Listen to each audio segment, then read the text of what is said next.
A paz do Senhor, meus queridos irmãos, é com grande alegria, com imensa alegria, que nós estamos juntos mais uma vez para a nossa penúltima lição do trimestre.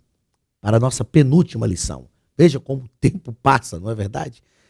Nós vamos estudar hoje a 12ª lição deste primeiro trimestre de 2016. Eu quero crer que durante todo esse trimestre você foi abençoado, assim como nós fomos abençoados também durante as ministrações dessas aulas.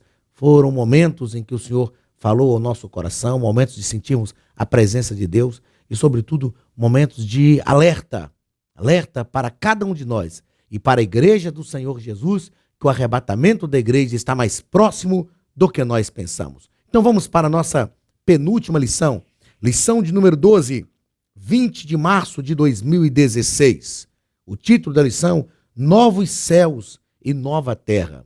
O nosso texto áureo está em Isaías, capítulo 65, e o versículo 17 nos diz o seguinte: porque eis que eu crio céus novos e nova terra, e não haverá lembrança das coisas passadas, nem mais se recordarão.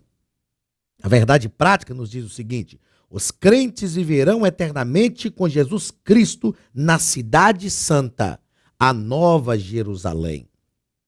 O ponto central da nossa lição: todos os crentes fiéis estarão com o Senhor Jesus Cristo na Nova Jerusalém. Será a eterna morada dos santos.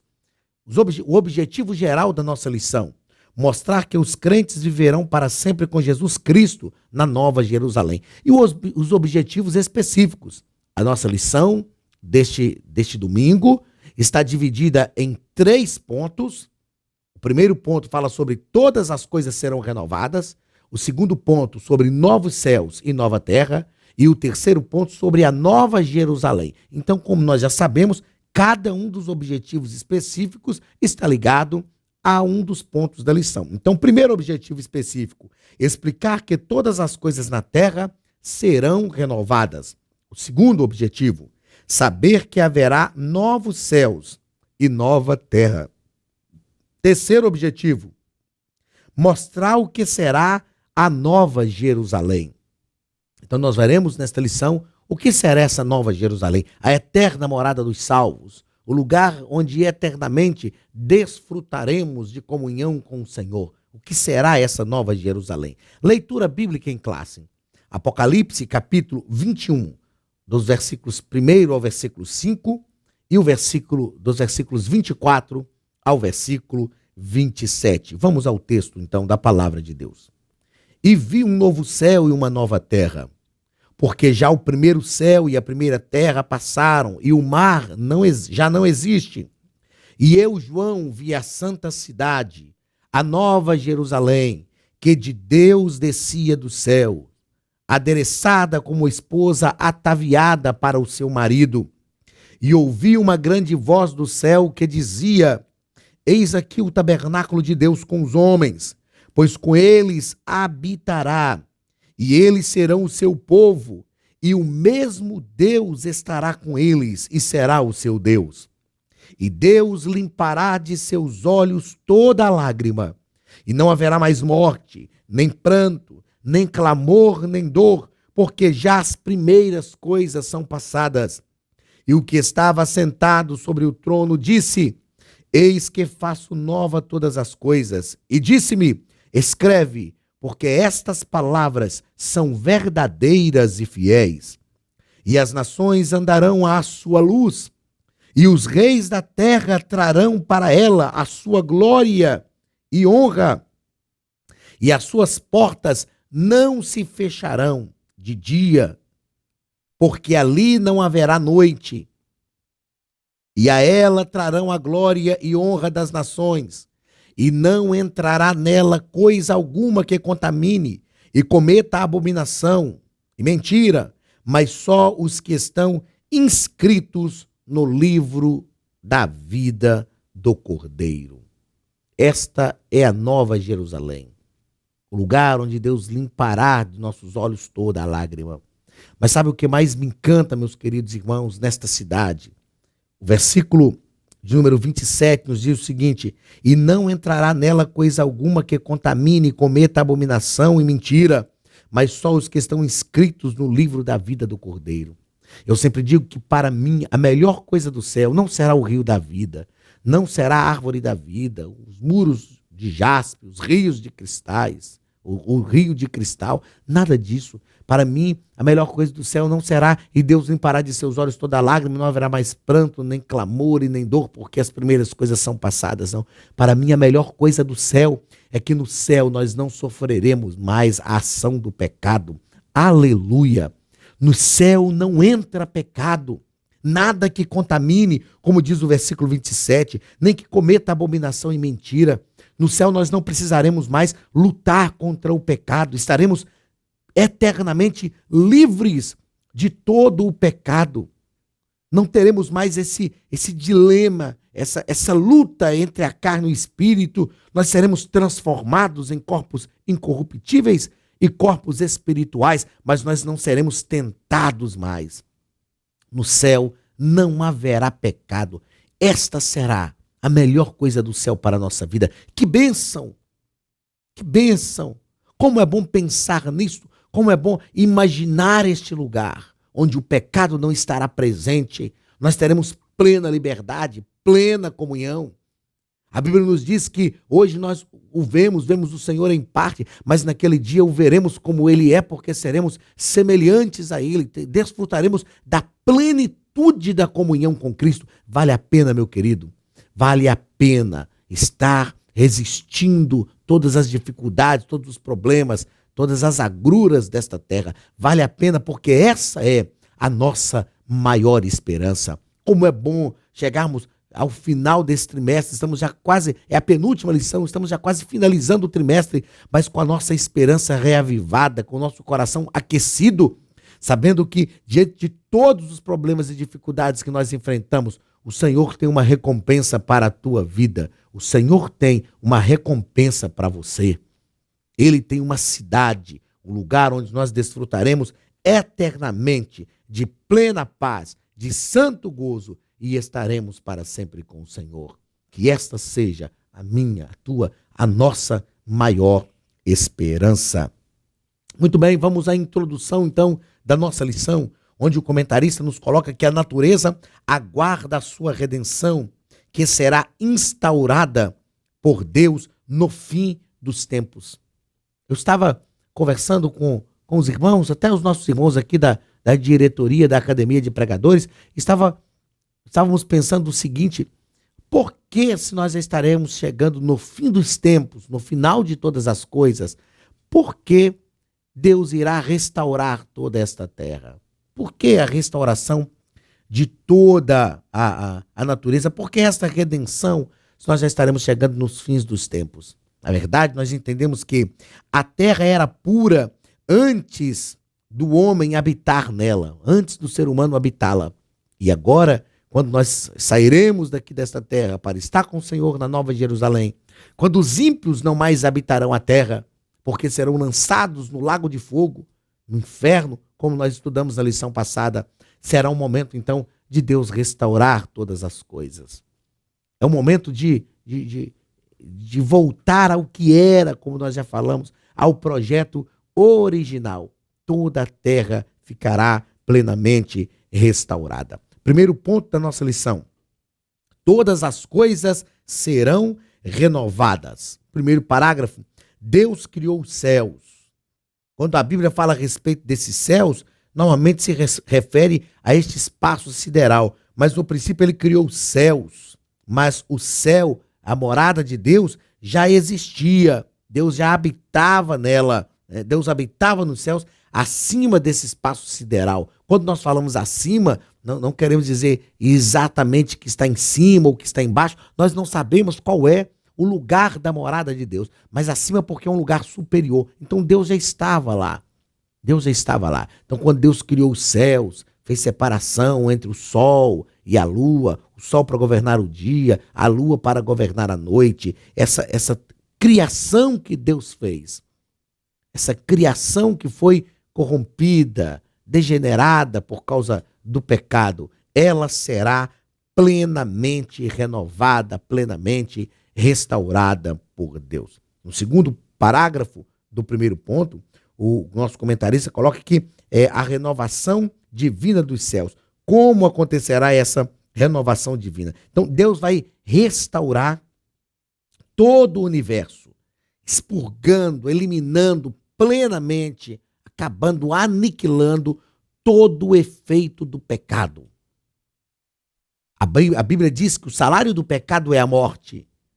E Paulo, escrevendo na carta aos Coríntios, ele diz que quando isso que é corruptível se revestir da incorruptibilidade, isso que é mortal se revestir da imortalidade, então se cumprirá o que está escrito: tragada foi a morte pela vitória. Onde está, ó morte, a tua vitória? Onde está, ó inferno, o teu aguilhão? A morte é o último inimigo a ser aniquilado. O Senhor venceu a morte, mas a morte ainda pode tragar a nossa vida. Não a nossa vida espiritual, mas a nossa vida física.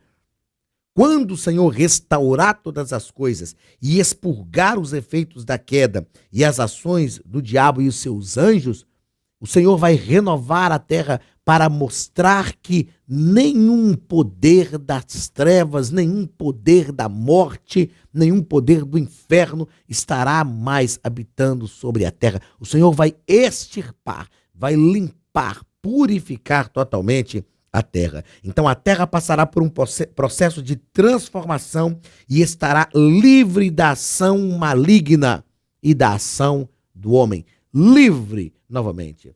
Quando nós lemos lá nas narrativas, como eu já disse algumas vezes, nós estudamos no último trimestre de 2015, né? No trimestre passado, nós estudamos sobre o princípio de todas as coisas e nós vimos que antes de colocar o ser humano na terra, Deus criou todas as coisas pela sua palavra. E quando Deus termina de criar tudo, antes de criar o homem, antes de criar a mulher, antes de criar a raça humana, a Bíblia diz que Deus olhou e viu que tudo era bom. Tudo era bom. Então tudo era perfeito. O ser humano foi colocado numa terra perfeita. Ele foi tentado por Satanás.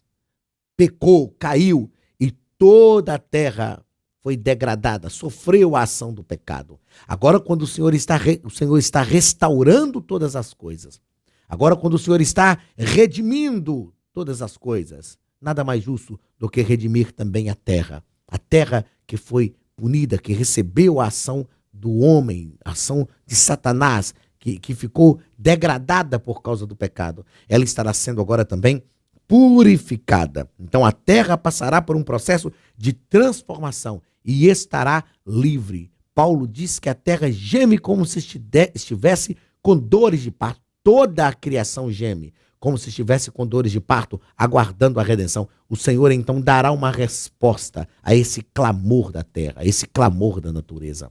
Nós sabemos que a natureza clama.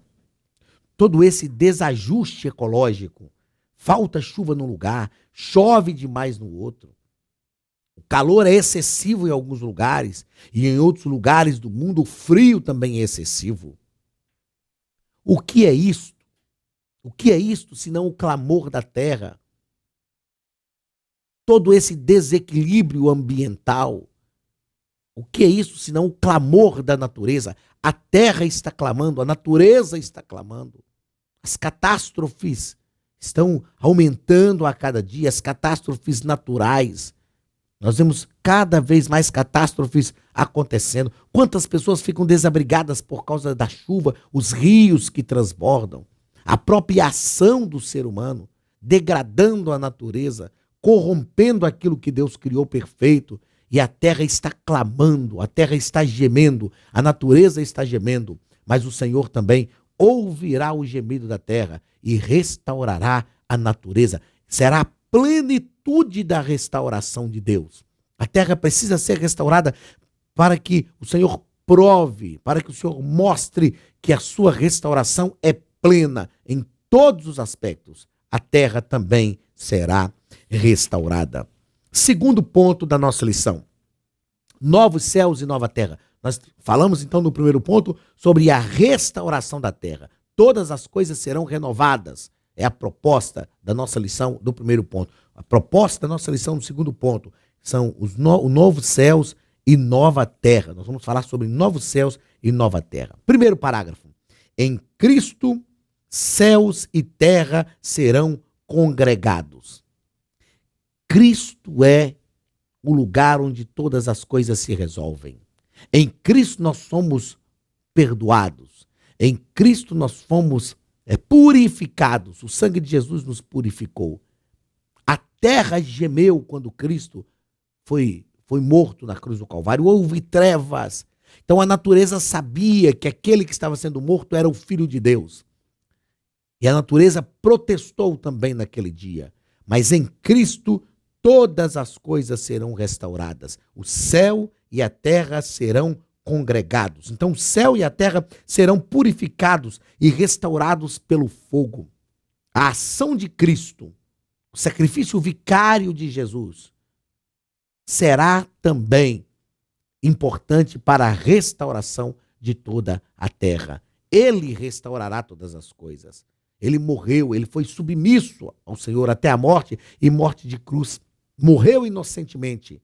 Então, quando foi lhe dado todo o poder nos céus e na terra, isso quer dizer que ele tem poder para operar as coisas espirituais, mas ele tem poder para operar as transformações humanas também. Ele tem poder nos céus e na terra, e este poder o capacitará, o dará plenas condições de transformar também toda a natureza. Então, em Cristo, os céus e a terra são congregados, assim como ele venceu toda essa natureza também. E Paulo vai nos dizer o seguinte, Paulo vai nos dizer que se por um homem entrou o pecado no mundo, por um homem entrou a salvação. Então, se a terra foi degradada por causa do pecado de um homem, a terra também será restaurada por causa de um homem que venceu, por causa da vitória de um homem.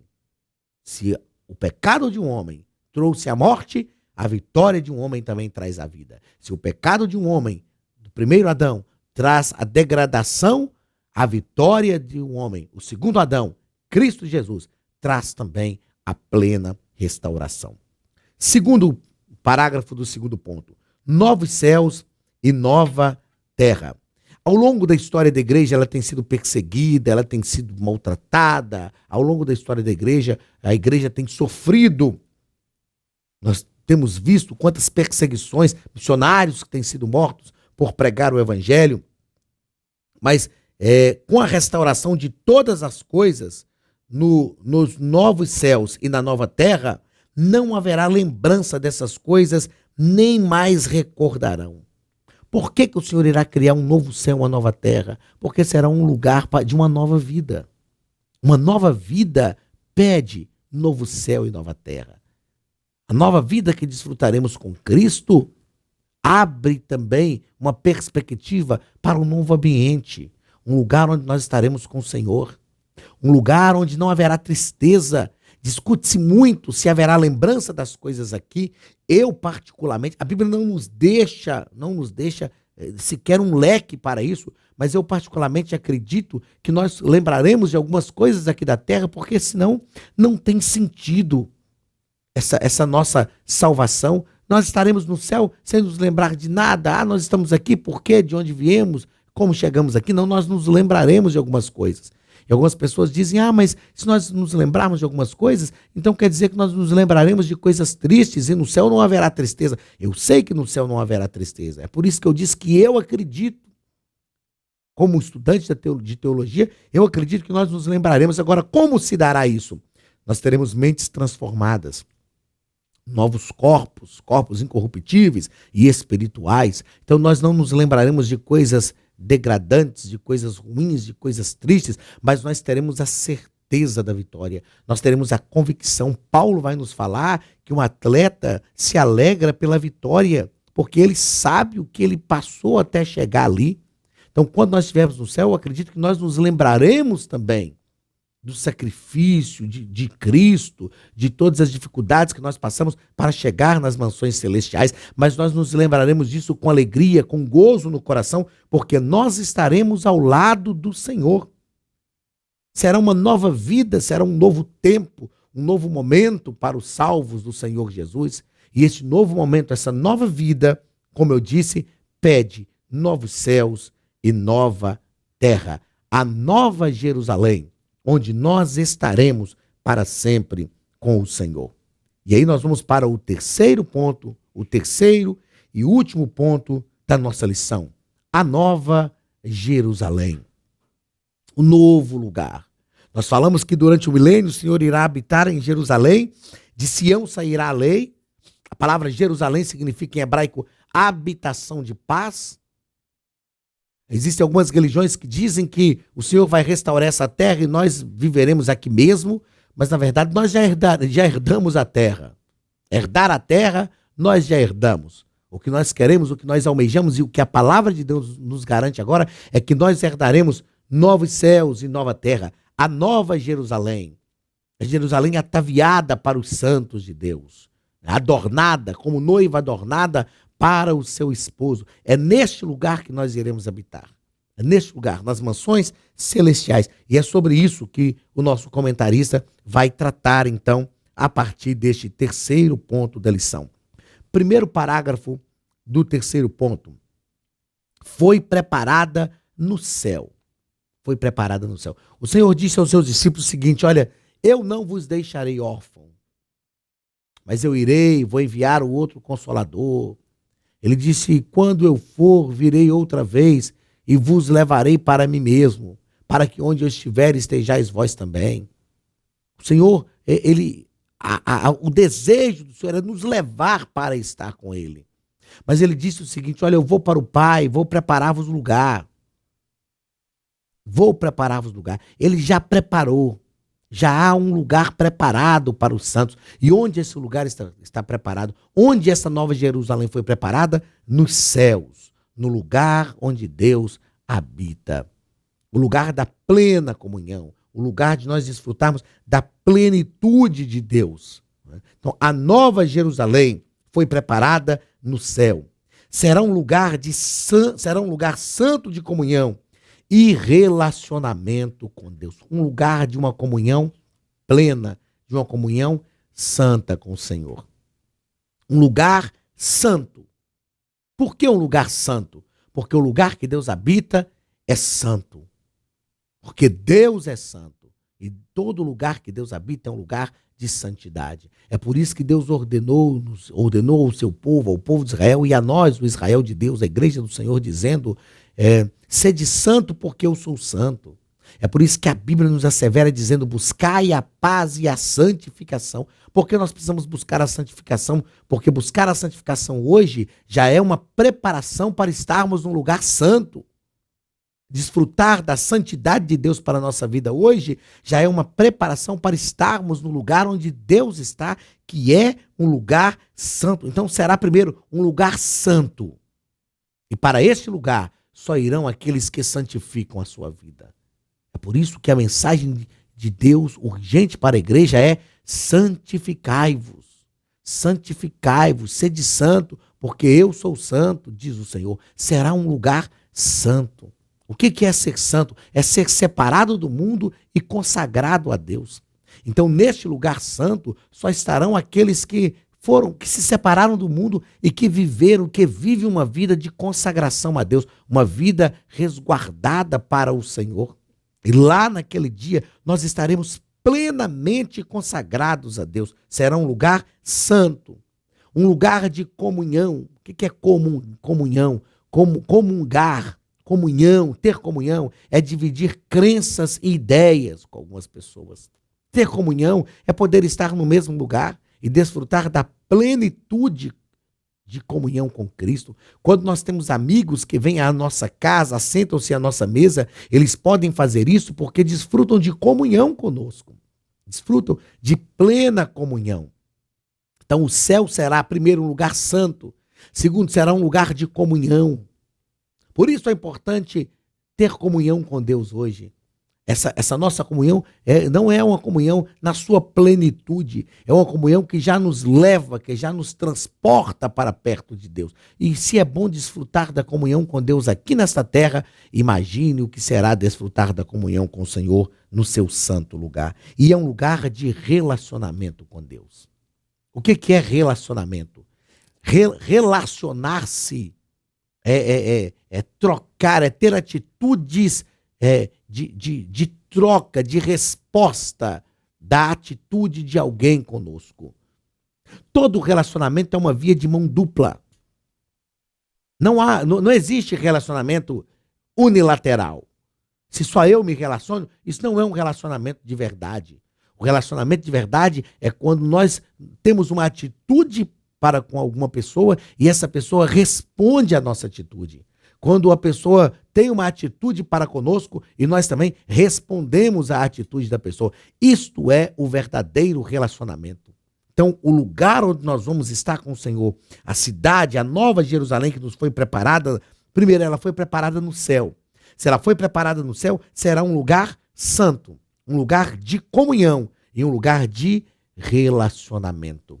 Deus não quer tão somente ter comunhão conosco. Deus não quer tão somente desfrutar do que nós temos e que nós desfrutemos daquilo que Ele tem. Deus quer se relacionar.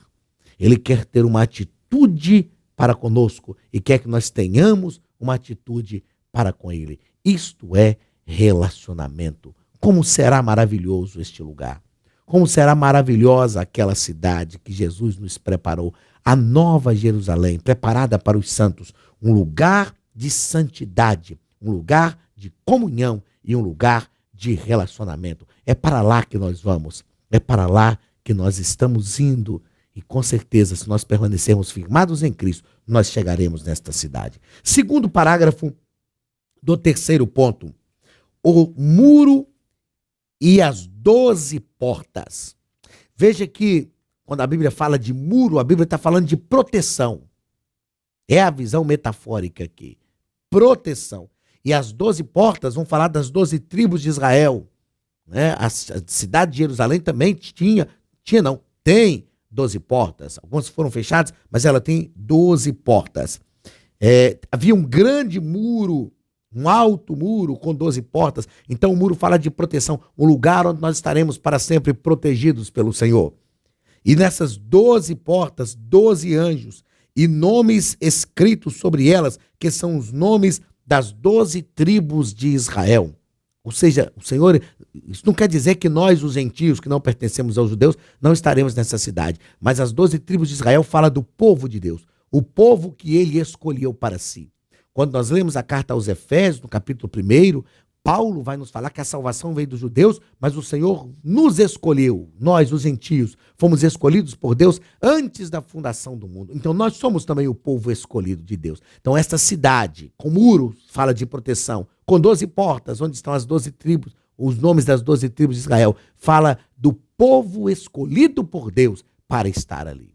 Jesus, certa feita, disse aos discípulos, não foste vós que me escolhestes, mas eu vos escolhi a vós. Meu querido, nós só estamos aqui, nós só somos salvos, estamos sendo salvos e vamos habitar na Jerusalém celestial porque nós fomos escolhidos pelo Senhor para estar com Ele eternamente. Os nomes das 12 portas representam a fidelidade de Deus para com Abraão, Isaque e Jacó. Abraão é o pai da fé. Quando nós falamos a fidelidade de Deus para com Abraão, Isaque e Jacó, nós não estamos falando só da fidelidade de Deus para com o povo de Israel.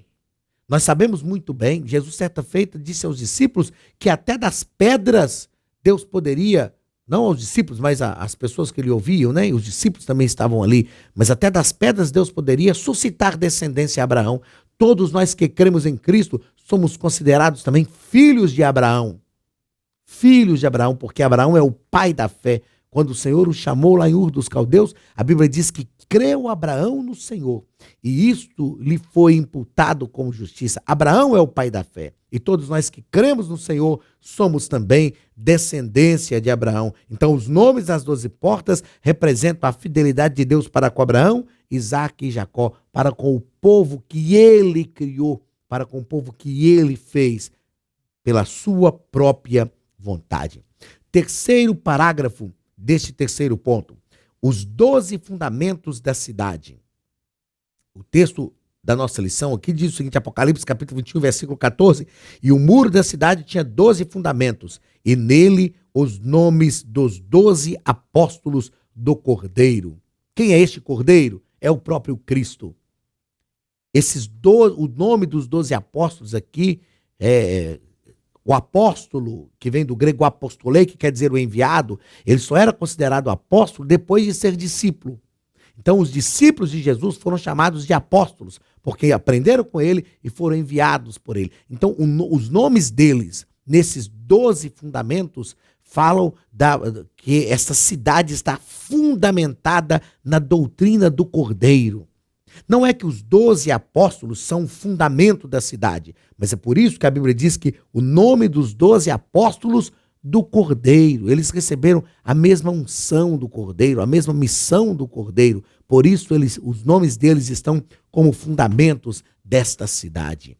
Que bênção nós pensarmos nisso, porque se nós também somos discípulos de Jesus, se nós também entendemos o ide de Jesus, isso quer dizer que nós estamos entre esses 12 apóstolos. Esses 12 apóstolos nos representam diante de Deus. Então, o fundamento desta cidade é o Cordeiro de Deus, Cristo, o Cordeiro bendito de Deus, que tira o pecado de toda a humanidade. Quarto parágrafo do terceiro ponto. Ali não haverá mais tristeza. Por que não haverá tristeza? Porque o pecado não estará ali, o mal não estará mais presente. Eu já disse que no céu não haverá o pecado. Esta é a melhor coisa do céu para a nossa vida. Estaremos eternamente ao lado do Senhor. A morte, a tristeza, as angústias, os problemas e as dificuldades não mais existirão naquela cidade. Será um momento de plena alegria, de consumação da nossa alegria. E o quinto e último parágrafo do terceiro ponto, o último parágrafo dessa nossa penúltima lição: não haverá pecado nem pecadores. Numa lição anterior, eu já falei muito sobre isso aqui, e numa lição anterior eu citei o hino da harpa cristã: no céu não entra pecados, fadiga, tristeza nem dor, não há coração quebrantados, pois todos são cheios de amor. Outra estrofe do hino diz que no céu o luto é banido, enterros não hão de passar, sepulcros jamais são erguidos, lá mortos não vão encontrar. Os velhos serão transformados, mudados nós vamos ficar, quais astros por Deus espalhados, nos céus para sempre brilhar. Esta é a nossa cidade, o lugar que Jesus nos preparou. Nós seremos totalmente redimidos. O pecado será plenamente extirpado, será vencido para sempre, a morte será vencida para sempre, e nós estaremos ao lado do nosso Deus. Esta será a glória que Deus trará a todos nós. Vale a pena ser fiel, vale a pena permanecer diante do Senhor, porque nos aguardam novos céus e nova terra. Muito bem, chegamos ao final da nossa penúltima lição, a nossa 12ª lição. Na semana que vem estaremos juntos novamente para a nossa 13ª lição, para finalizarmos o nosso trimestre.